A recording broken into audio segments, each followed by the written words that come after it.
E aí, tudo certo? Em 1999, um tambor foi encontrado no porão de uma casa que guardava um mistério de décadas.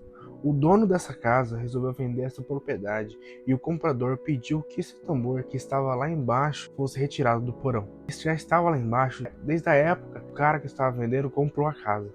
Isso há muitos anos atrás. Ele resolveu então pedir ajuda para dois caras para tirar ele de lá. Ele pesava mais de 150 quilos. Então foi muito difícil lidar com esse tamborzão de ferro. Quando ele chegou para abrir, segundo os relatos da polícia, a primeira coisa que os homens disseram ter visto foi que parecia ser uma mão. A investigação da polícia foi muito difícil, mas um desaparecimento de mais de 30 anos foi solucionado. Mas antes, não se esqueça de se inscrever no canal, deixar seu like e bem-vindo ao Mundo Curioso de Gus.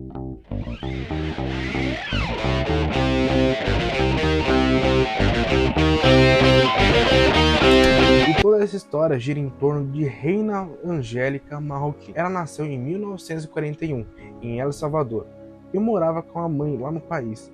Ela foi crescendo, se casou em 1966, e ela descobriu que o marido estava traindo ela, e essa amante do marido estava grávida. E guarde esse detalhe aí do caso.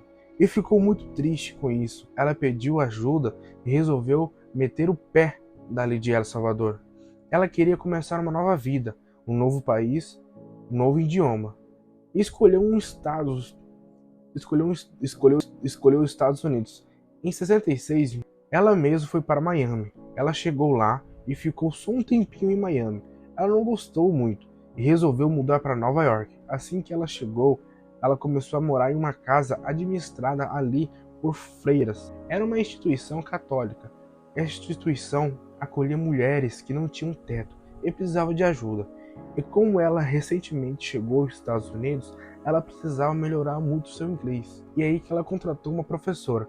Começou a fazer aula com ela. E essa professora, por acaso, também era de El Salvador. Kate Andrade era o nome da professora. Ela também é uma personagem muito importante nesse caso. Por isso que já estou citando ela logo aqui no início. Ainda mandava frequentemente cartas também para sua mãe lá em El Salvador. Ela se comunicava direto com sua família. E bom, o que aconteceu é que Kate e Reina viraram muitas amigas. E Kate chegou a arrumar um emprego para Reina em uma fábrica de flores artificiais, flores de plástico, que tinha lá em Nova York mesmo. A vida de Reina vai melhorando então aos poucos. Ela começou a trabalhar, começou a ganhar o seu dinheiro, e ela acabou se aproximando e tendo um relacionamento com o chefe dela, o dono dessa empresa de flores de plástico. O problema é que esse chefe era casado. Em pouco tempo, já de relação, ele alugou um apartamento com a Reina, lá em Nova York. Então ela saiu dessa instituição de freira onde ela estava. Ela e o chefe se localizaram com a frequência aí nesse apartamento. A Kate, a sua professora de inglês, sabia disso, sabia do namoro, sabia que era um cara casado, só que em nenhum momento a Reina revelou o nome desse cara. Ela não falou o nome dele, mas do jeito que ela falava para a amiga, disse que estava realmente apaixonada. Ela achava que o cara também estava apaixonado. Segundo Kate, a Reina disse que o cara tinha dito que assim que ela engravidasse dele, ele iria largar sua esposa. Até aí tudo bem. O problema é que ela engravidou do chefe e meses foram se passando e já estava quase 9 meses e nada do chefe largar a sua esposa, como ele tinha dito. Ela começou a ficar muito nervosa com isso, porque ele não cumpria a promessa que ele fez para ela. E ela então resolveu pegar o telefone e ligar para casa do chefe. A esposa dele atendeu essa ligação. Então ela foi e abriu a boca, contou tudo o que estava acontecendo, que ela estava grávida do chefe. O chefe tinha prometido largar a família quando ela engravidasse. A esposa depois ligou para ele. Deu, óbvio, uma confusão lá na família. E ele ligou para a Reina e ameaçou que ele iria tirar a vida dela. Logo depois disso, Reina ligou para Kate, para sua amiga, também chorando muito, e disse que tinha feito uma bobagem. Mas ela não explicou nada direito ali por telefone. E Kate percebeu que ela parecia estar muito preocupada com o que teria acontecido. Kate então foi logo para seu apartamento de Reina, só que quando ela chegou lá, Reina já não estava mais lá.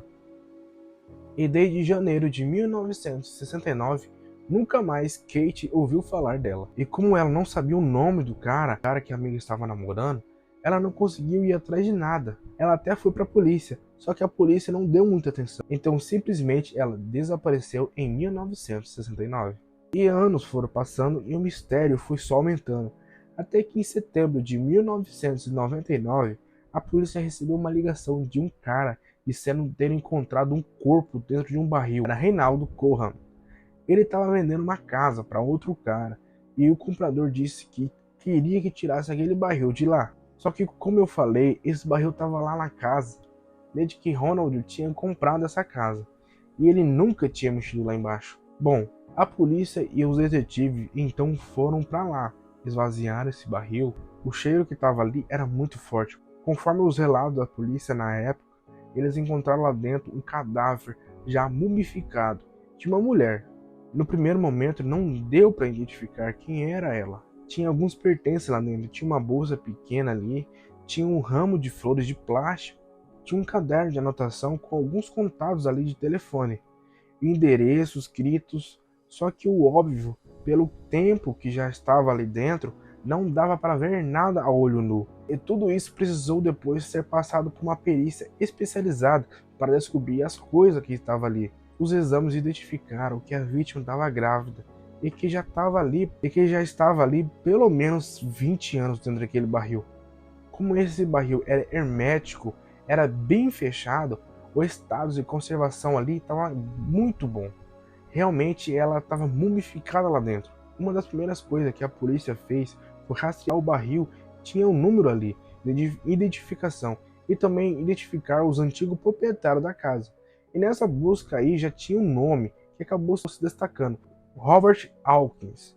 Ele tinha sido o proprietário dessa casa e vendeu ela em 1972.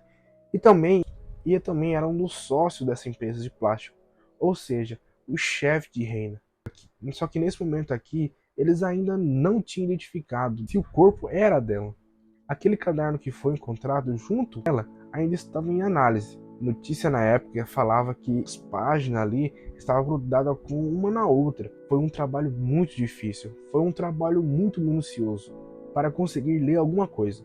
E no rastreamento do tambor chegaram até uma empresa de produtos químicos. Ele tinha sido fabricado em 1965 e tinha sido enviado para uma empresa de plástico de Howard para ser utilizado na fabricação de flores dele artificiais. O caderno, depois de um tempo, finalmente conseguiram decifrar algumas informações. O nome dela eles não conseguiram, mas conseguiram ler o Marroquim, que era um dos sobrenomes dela.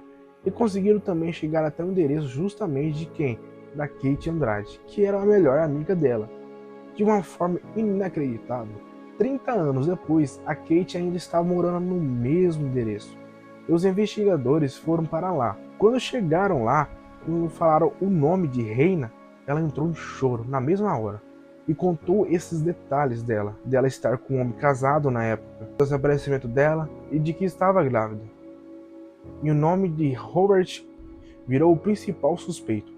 Foram atrás e descobriram que ele tinha vendido uma parte da fábrica em 1972, vendido a casa também e se mudou para a Flórida. E a polícia foi atrás dele, lá na Flórida. Ele recebeu os investigadores super bem. Ele respondia todas as perguntas bem calmo, chegou a confirmar que tinha uma amante na época, mas disse que não lembrava bem dos detalhes da fisionomia dela. E aí quando o detetive pediu para que fosse fornecido o DNA dele, ele acabou ficando nervoso e expulsou os policiais da casa. Na hora de ir embora, um dos detetives ainda virou e disse que eles iam pedir o juiz solicitando o DNA dele. Iam voltar atrás dele. No mesmo dia, Robert foi até uma loja, comprou uma espingarda e encontraram ele sem vida. Ele estava com 70 anos quando foram atrás e ele tirou a própria vida. Um teste de DNA foi feito e sim, ele era o pai do filho de Reina. O caso foi encerrado. Ninguém teve mais dúvida do envolvimento dele. A polícia acreditava que ele tinha tirado a vida dela lá em 1969, logo depois de ela ter feito aquela ligação contando tudo para a esposa dele.